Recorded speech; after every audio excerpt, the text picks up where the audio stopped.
It's about you. Just to call up another Saints great. Team South Africa under 17 played at Lesotho, FIBA Youth Camp in Kenya. This boy's travel, huh? Yeah. He's now in the U.S. I don't know why he went there, but whatever. I'll stay here. That's it. That's just me. He's at South Kent School in America, and just coming to give back, pay it forward. He gets that from his dad, because his dad does that. So without further ado, Liam, come on up.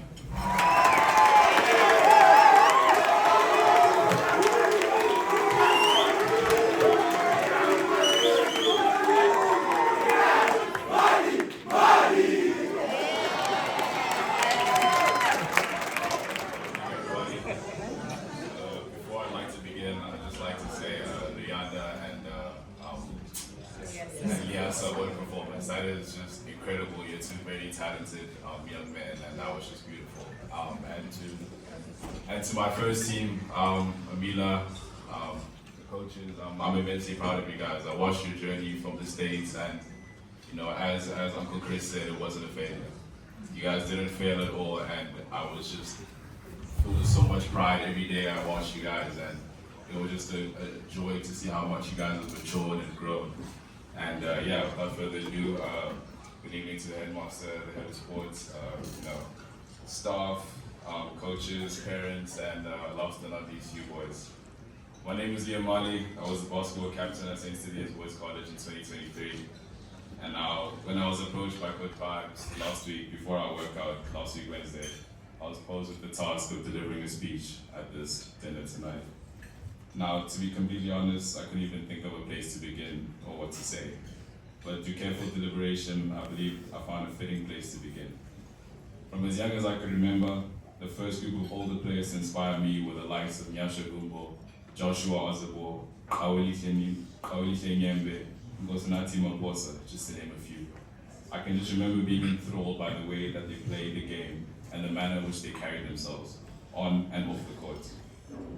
Despite this level of admiration, I always strive to reach heights that they had never reached before. And with saying that, throughout my 5 years at the college, I strive for greatness. I was determined to be better, and I strived to be a better leader, a better member of the community, and a better human as a whole. But however, as aspirations and desires versus reality are often hard and not what we expected, I suffered my first setback in March of 2019 at the JP tournament, when a nagging knee injury saw me unable to start most games. Well, despite this, I played some of the best basketball to date of my young career, and I was waiting in anticipation for the All-Star team and the MVP announcements. And as many of you guessed, I wasn't selected to be an All-Star nor an MVP. I'd experienced the first real hardship of my young life and a setback in my young career, and I can remember the deep sense of pain and regret that I felt in the car ride home, which proved to be enough, which saw me needing to take a step away from the game that I'd fallen so madly in love with. And so I did. For 3 months, I avoided the courts. I avoided everything that was basketball. I avoided anything that related anything remotely to basketball. Now, luckily enough for me, I had the best mentors and support system I could have asked for. I had Coach Nogai, I had Coach Vibes, and I had my parents. And I was able to fight to regain that passion and my love for the game, which in turn I found a deep sense of desire, hunger, and ambition. And from this event, I was more driven than I had ever been. But such is life, the hardships kept on coming. Whether I was at school with academic challenges, whether it was losing games on the court, not being able to win trophies, and countless injuries that caused me great mental and emotional distress, atop the physical, or whether it was losing one of my best friends in early 2022.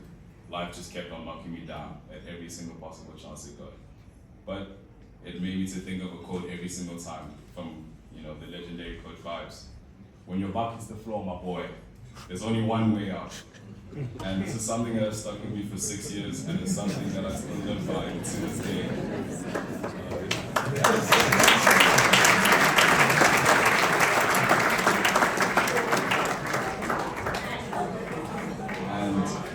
And so to anyone here tonight who's felt like they've hit rock bottom, at any point, always remember this light at the end of the tunnel.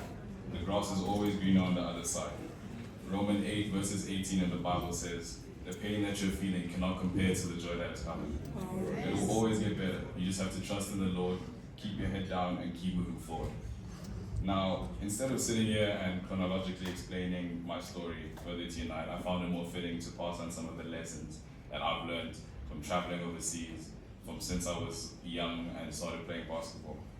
Now, the first lesson I learned is that no man is an island. We all have dark days, whether it feels like the entire world is collapsing in on us, and that's where our support system comes in.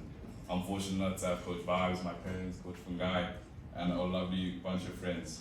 A true shout out goes to them. Through my highs and highs and my lows of lows, not once did they turn their backs on me. And I've learned that it's okay to not be okay. As men in society, we feel that this pressure that we have to always be tough and that we always have to be okay. But I'm here to tell you that it's okay to not be okay.